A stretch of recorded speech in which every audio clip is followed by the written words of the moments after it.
Thank you for staying with us, everyone. As the Tinubu presidency continues to evolve, what legacies is it building and what more needs to be done? Joining us tonight to discuss this is elder statesman, APC Chieftain from Ondo State, Senior Advocate of Nigeria, Olusola Oke. Welcome to Politics Tonight. Good evening to you, sir. Good evening, and thank you for having me here. Right. Thank you for joining us, as you had. So it's been 3 years into this administration, and we were looking forward to another crucial election in another 6 months. Now, when you listen to Mr. President, clearly there is a vision, and evidently the effort to transform the fortune of the country is glaring. If you had to identify the defining legacy so far, what would it be? Which reform do you believe has been the most consequential? Well, thank you, and I thank our viewers. Undoubtedly, this government came at a time Nigeria was heading towards the precipice. It was a time the country needed a turnaround in virtually everything, in our infrastructure, in security architecture, in the economy, in every sphere. And some major decisions were taken. And I want to say with all sincerity that Nigeria has started reaping from the benefits of these reforms. I talk first about the economy. I'm not an expert in economic matters, but I'm a Nigerian and a senior citizen who is affected by the market, who is affected by the economy, and I'm able to know when there is a change in the economy. I think the first major step taken by this government was the removal of subsidy, because that was a major drain on Nigeria's economy. I got to know that at the moment this government came to power, what Nigeria was having as a revenue was just barely enough to service our debt.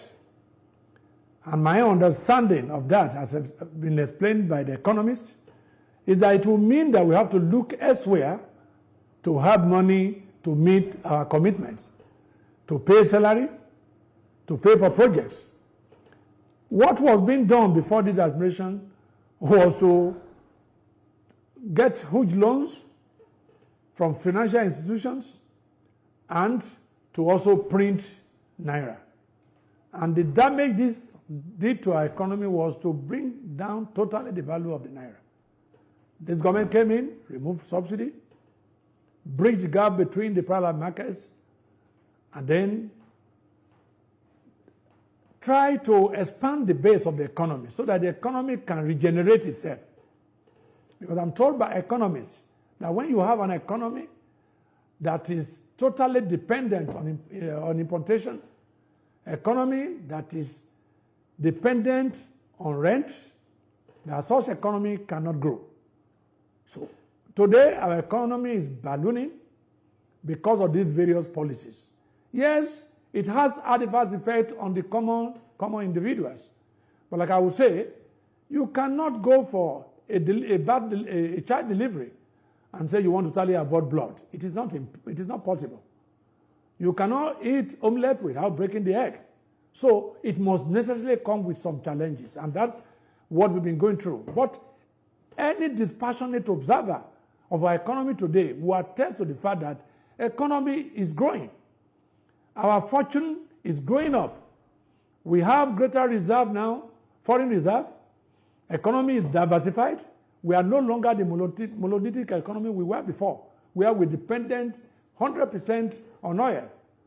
The private sector, the foreign exchange, the value of naira is coming up gradually, and the market is also reflecting this. Cost of food items is going down gradually. We are not where we are supposed to go, but I think we are going up. So if you ask me, like you have done, that what major thing that this government will be remembered for, it is ability to stabilize our economy. Its ability to set our economy on the foot of recovery and development, and to be able to absorb the shocks that normally comes with destruction of international economy. Today, salary has been increased. I know that workers are still asking for more. Today, the state governments are getting almost 3 times the money they were getting before. They no longer have to take loan to pay salaries. They now can fund projects. Many states are witnessing revolution in terms of infrastructural development. These are all products of the reshaping, the restructuring of the economy. And of course, the major infrastructure projects are going on. In the coastal area, the coastal road is a major project which will expose the coastal opportunities of the coastal states. In those states, we are beneficiary, even though we are appealing to Mr. President to ensure that the road traverses the entire coastline of Ondo State. We are hearing that it may be diverted towards the north. We are appealing to Mr. President to ensure that it is called Coastal Road and it be totally coastal. But it's a major project that will expose the people living in the coastal area, the coastal economy, which this country needs badly to be able to develop. We're talking about insecurity. This insecurity has been a major issue in Nigeria for almost 1.5 decades. It didn't start with this administration, but I can attest that this administration is doing everything to ensure Nigeria overcomes the issue of security challenge. All right, let me put you on hold, sir. Please, let me put you on hold and please give me a minute. We're now joining a live broadcast of the 2026 Commonwealth Games from Glasgow, Scotland. You can scan the bar. This huge deployment of funds to the states. But there are those states who are doing very, very well. I think it is the responsibility of the citizens of those states that are lagging behind to actually raise their voices. Because people should not maintain intentional mutism when the right thing is not being done. Mr. President is not a supervisor of state, and so you will not expect him to interfere in the affairs of the state. They also have constitutional guarantee to operate and deliver independent of the federal government. While Mr. President could encourage them, could also suggest ideas, he cannot force it down their throat. So it is the responsibility of the citizens of the state affected to ensure, to do everything possible to make sure that their governments utilize the available resources for the benefit of the people in terms of the welfare of the people, security of the people, project implementation, and the prompt payment of salaries of workers. The man dies in anybody who keeps silence in the face of tyranny. So if the citizens are mute, if they maintain culpable silence and complacency, then they cannot blame the federal government. All government can do is to make sure that there is increased revenue generation, which goes to the disputable pool and is distributed to the states for the utilization of the citizens of the state.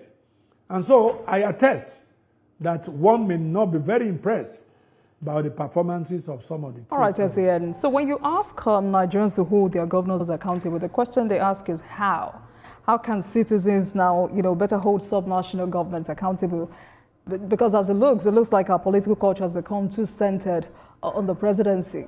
And for people who have also spoken up, they say poor implementation at the state level is slowing down the impact of federal policies. So from your own perspectives, what immediate interventions should governors be introducing?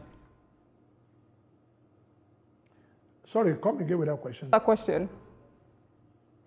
So you were asking citizens to hold their governors accountable. And the question I asked is how? Yes. How can citizens better hold subnational governments accountable? Because it looks like our political culture has become too centered on the presidency.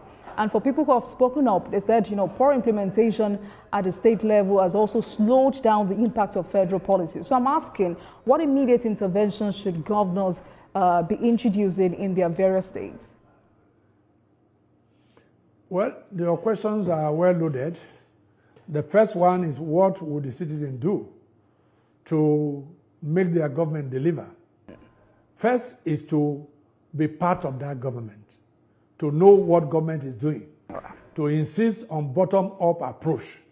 Most of our governors just conceive projects without catering, without bothering whether it is relevant, whether it's what the people need. And all citizens normally do is to speak out.